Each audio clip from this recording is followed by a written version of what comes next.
एक अन्य प्रश्न में मित्र पूछते हैं, आप अक्सर ध्यान में एक सजेशन देते हैं कि बी स्टिल, डीप स्टिलनेस में चले जाओ, और पिछली इंटीमेट सिटिंग में विज्ञान भैरव तंत्र की एक विधि पर आपने चर्चा की, स्टॉप, बस कुछ भी करते समय रुक जाएं, बी स्टिल। तो क्या ये स्टॉप और बी स्टिल एक ही बात है? तो क्या हम सब कार्य करते हुए भी एक्टिव स्टेट में भी अंदर स्टिल हो सकते हैं? परिधि पर सब चल रहा है और अंदर हम केंद्रित हैं, शांत हैं, मौन हैं, स्टिल हैं, टोटली स्टॉप। ये बड़ा पैराडॉक्सिकल जान पड़ता है, कृपया मार्गदर्शन करें। खेलों का यही आकर्षण है, क्या थ्रिल होता है? खेलों का यही थ्रिल है कि कई मोमेंट्स इस स्टॉप के, इस स्टिलनेस के आते जाते रहते हैं। उस रोमांच के कारण ही, उस सुख के कारण ही खेलों के प्रति इतना रुझान है, फुटबॉल हो, क्रिकेट हो। लेकिन तुमने पूछा है जो स्टिलनेस है और जो ये स्टॉप होना है, दोनों एक हैं या अलग हैं? स्टॉप होना प्रोसेस है, स्टिलनेस तुम्हारी इंट्रिंसिक अवस्था है, तुम्हारा मूलभूत स्वभाव है। इस ध्यान विधि के माध्यम से तुम अपने अंदर की उस स्थिरता को, उस स्टिलनेस को फिर से खोजते हो, रिडिस्कवर करते हो।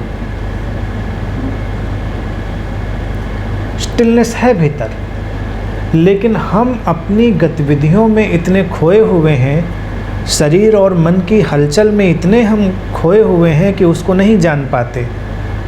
परेशानी का वही कारण है। अगर वो स्टिलनेस तुम्हारे भीतर ना हो तो जीवन भी संभव नहीं होगा। जीवन तो उसी केंद्र पर खड़ा है। तुमने लिखा है, क्या ये सेंटरिंग है, केंद्र में सरक जाना है? Yes it is. ये केंद्र में सरकना ही है, ये सेंटरिंग ही है। सेंटर पर एक स्थिरता है, एक स्टिलनेस है। उस स्थिरता के कारण ही परिधि पर इतनी गति है, इतनी सक्रियता है, इतनी एक्टिविटी है। जीवन के आधार में वो स्थिरता हमेशा है, तुमको उसे खोजना है। हर ध्यान विधि कहीं ना कहीं तुमको उसी की तरफ ले जा रही है। इस ध्यान विधि में तुम सीधे सीधे उस स्टिलनेस में छलांग लेते हो।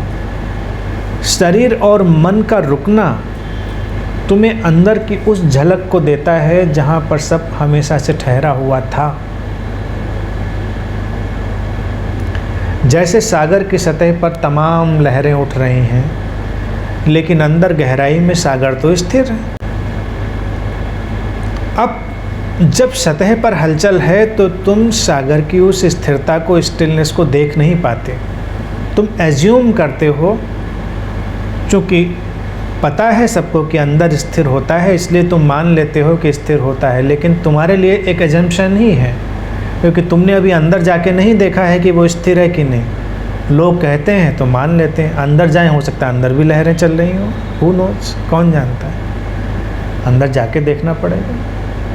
हम बहुत सारी चीज़ें मान ही लेते हैं, सागर अंदर स्थिर है, हमने जाके नहीं देखा। लेकिन हम उन लोगों पर यकीन करते हैं जिन्होंने सचमुच में खोजा है, अन्वेषण किया है, एक्सप्लोर किया है। ऐसे ही हमारी अवस्था है। हमारे अंदर एक स्थिरता है, लाइक ओशन, सागर की तरह। सतह पर लेकिन हलचल है। ये विधि सतह की हलचल को क्षण भर के लिए रोकती है और तुमको वो ग्लिम्प्स देती है, झलक देती है। ये विधि इसलिए लंबे समय तक करने की नहीं है, और लंबे समय तक तुम इसे कर भी नहीं सकते। जैसे तुम बिल्कुल ही फ्रीज खड़े रह जाओ तो तुम ज़्यादा से ज़्यादा कितनी देर? थोड़ी ही देर, थोड़ी ही देर पर्याप्त है। ये बिजली के स्विच की तरह है। स्विच का एक बार पुश होना और बिजली का आना और तुम्हें सब दिखाई दे जाना पर्याप्त है। एकदम से रुकना, एकदम से फ्रीज होना कम देर के लिए संभव है। इसलिए ये मत पूछो कि इससे क्या हमारी सक्रियता डिस्टर्ब होगी, सक्रियता में बाधा पड़ेगी, क्योंकि तुम लगातार इस स्टॉप में रहने वाले भी नहीं हो। थोड़ी ही देर में नैसर्गिक रूप से गतियाँ प्रारंभ हो जाएंगी। जीवन का मतलब है क्रियाओं का होना। Life is action. जैसे जब किसी से कहा जाता है कि साक्षी हो जाओ और जो होता है उसे होने दो, तो कहता है सब होने दें, फिर बिस्तर में पड़े रहें, उठे नहीं। मैं कहता हूँ तुम पड़े रह ही नहीं सकते, तुम उठोगे। जीवन सक्रियता में है। तो कोई कहता है कि फिर अगर सब हो रहा है और वैसे ही होने दें, कोई बाधा ना डालें, तो खाना नहीं खाएं क्या, पानी नहीं पिएं? मैं कहता हूँ बिल्कुल मत पियो।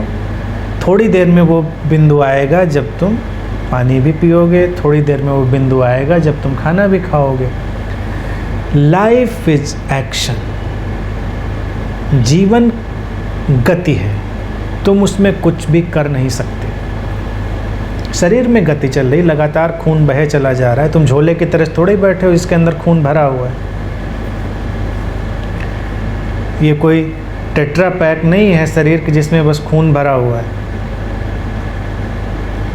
शरीर में खून दौड़ रहा है नदियों की तरह अपनी गति से।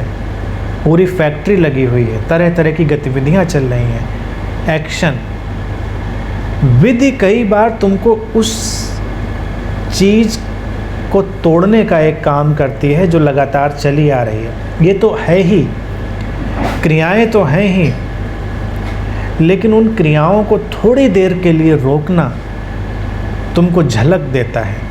और एक बार तो जब तुमको ये झलक मिल जाती है स्थिरता की, कि सब परिपूर्ण रूप से स्थिर है, अंदर कोई ऐसी जगह है जहाँ कुछ भी हिलता नहीं, तब तुम सारे काम करते हुए भी उस स्टिलनेस में बने रह सकते हो। Just remembrance is enough. उस स्टिलनेस की स्मृति, उस स्थिरता की स्मृति ही पर्याप्त है। और जैसे जैसे वो स्मृति बढ़ती जाएगी, वैसे वैसे ही स्थिरता और ज़्यादा स्पष्ट होती जाएगी। अंदर की स्थिरता निरंतर है, वो क्रियाओं में बाधा न डालकर उनकी कुशलता को और बढ़ा देती है। जब तुम अंदर की स्थिरता को नहीं जानते हो तो तुम्हारी क्रियाओं की कुशलता खो जाती है। वो तुम्हारी कुशलताओं का केंद्र भी है, सेंटर ऑफ स्किल्स।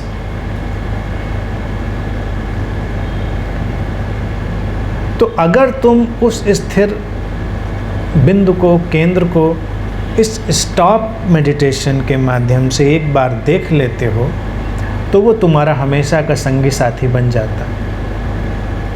अब तुमको उसे बार बार टटोल कर देखने की ज़रूरत नहीं है कि वो है तुम्हारे साथ, क्योंकि वो है तुम्हारे साथ, तुम जानते हो।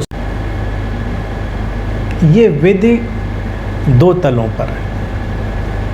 पहले तो तुम जानबूझकर क्रियाओं के जगत को रोकते हो, जिससे तुमको उस स्थिरता का अनुभव और दर्शन हो सके।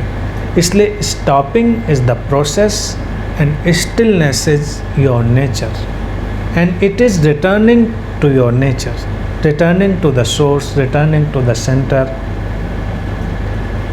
तो इस प्रयोग को करें, करते रहें।